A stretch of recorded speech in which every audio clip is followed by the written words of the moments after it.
28 minutes to 7 on this Friday night. Shane McGuinness alongside Michael Barlow this evening on Sports Day, filling in for Jared Healy and Dwayne Russell. Jared and Dwayne will be back next week. And we've just received a text message. A good friend of the show, one of the aforementioned gentlemen, has asked just to give a call out to you, the good listeners of Melbourne, who might have found a surfboard on the Tullamarine Freeway during the week, because unfortunately it wasn't as secured to the back of his ute as it should have been. It's in a silver case, so if you find that surfboard, I reckon there'd be a nice little autograph in it for you, and probably a nice little chat of what's coming up in the next AFL season, your own personal look ahead to the 2019 year. Said gentleman will be back on Monday night. Nice to have him back as well after he's had his post-season break. Let's hope we can find that surfboard for him. Let's continue with what has been a busy trade period, and this man has been much of the talk, and the deal finally got done today. Will Setterfield joining the Carlton Football Club, and Carlton's newest recruit joins us tonight on Sports Day. Welcome to you, Will. How you going, guys? Really well. Take us through the process of the last 5 days, waiting to find out when and if you would be able to find your way to Carlton. Is it a relief tonight? Yeah, big relief for me.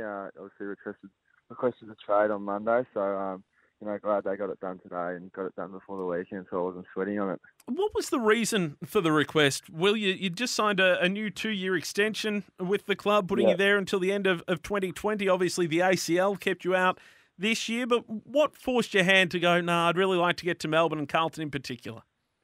Yeah, well, obviously I've had a couple of tough years with injury, but I was just, excited to get down here and saw a good opportunity with the Blues. Obviously got a young and exciting list, so just, looking forward to getting started there. Was it the future that was sold to you by the likes of Stephen Silvani at Carlton of what this group can achieve, or were there other factors too in getting you to Carlton?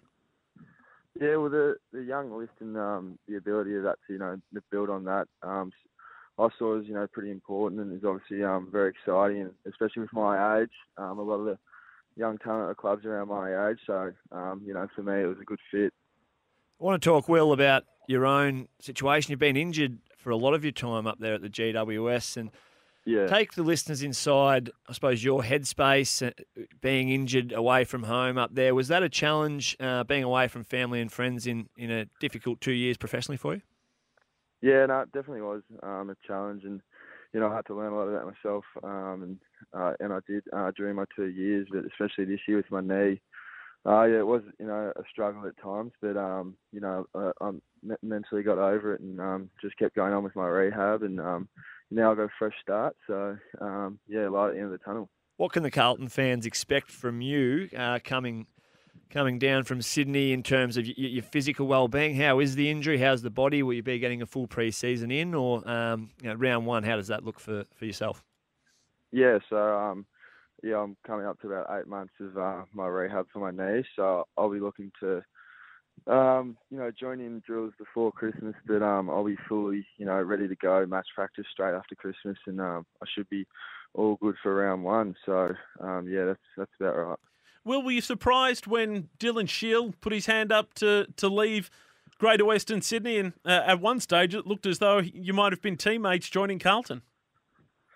Yes and no. I guess Shield was up there from the start. He was one of the original members of the Giants, so he obviously had a lot of strong relationships up there. But I know he's got family down here in Melbourne, so wasn't surprised that he requested. Are you surprised that the fact that there are the number of players who have put their hand up for a trade, yourself included, Dylan, Tom Scully, Rory Lobb back to Fremantle? I know a lot of Greater Western Sydney salary cap was under pressure, but it seems an inordinate number for a team that seems to be in a premiership window at the moment. I guess it's a little surprising, I guess, for a lot of the people, but I guess all individuals have their own situation. The boys that requested have their different reasons for wanting to leave the footy club, and GWS had their own situation with the salary cap. So I guess for a situation like me, it was sort of a win-win for both cases in the end. On your former team, GWS, where do you see them going next year, if you have an interest, that is, after all this, the player movement and I suppose, how did you enjoy your time up there? Yeah, I loved my 2 years at the footy club. Wouldn't change a thing. Made so many great mates up there, and learnt so much. And they'll still be a great team going forward. They've got a great culture, so they'll be right up there again next year. Well, just before we let you go, it's a formidable midfield that Carlton's looking to put together. You talk of Cripps, Dow, Sam Walsh, who they could very well pick up with pick one. Is that what excites you most about this Carlton side at the moment? The likes of with whom you'll get to work? Yeah, for sure. I mean, it's a young midfield group at the moment, but really good ability to build on something and build a strong midfield for years to come in the AFL. So. Yeah, that was something for me. It was really attractive looking at the footy club. Just before I let you go, we were talking about go home factor before, and I know you're not from the centre of Melbourne exactly, but a lot of people to go to an expansion team like Greater Western Sydney or Gold Coast is a little bit of a turn-off factor that it's not in AFL heartland. If people were looking for a new start, would you still encourage them to look at the Giants or to look at the Gold Coast, and that these expansion clubs still have a lot to offer and that you don't have to be in AFL heartland, I guess, to be on the radar? Yeah, for sure. I mean, every club has their pros and cons. But I guess, being up in Sydney, you're able to get away from, the footy bubble that it is down here. So I guess that's one of the good things about being up at Greater Western Sydney or the Gold Coast, is you get to get away from it, not have to thinking about footy the whole time, and live a bit of a normal life during the week. So, yeah, like a kid getting drafted there, it'd be great advice to get up there. It's going to be very different being at Carlton, Will, where you have the media waiting there first thing in the morning in the middle of June when it's about 3 degrees in Melbourne. But you are back in the centre of the AFL fold. Congratulations on the trade and all the very best for the pre-season ahead.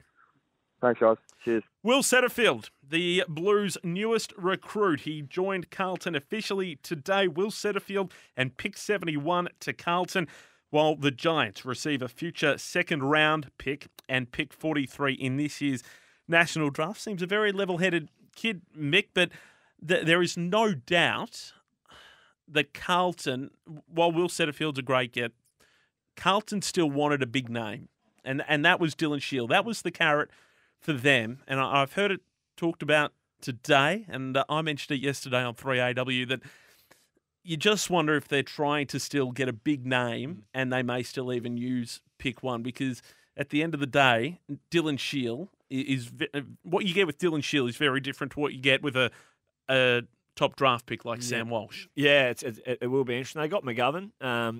Obviously not as big a probably fish as a Dylan Shield. They would have set their sights strongly on Shield, obviously, with the jet set over to Noosa, a nice sunny destination. But what I would see from Carlton, they've got Dow. We mentioned that pick one is Walsh waiting to happen, so that they'll be probably scratching their heads over the weekend to think, okay, do we back these kids in, back our system in, and Setterfield will come in. We've got Kerno, obviously Patrick Cripps is only relatively young, so yeah, it'll be a watch this space over the next few days from Carlton.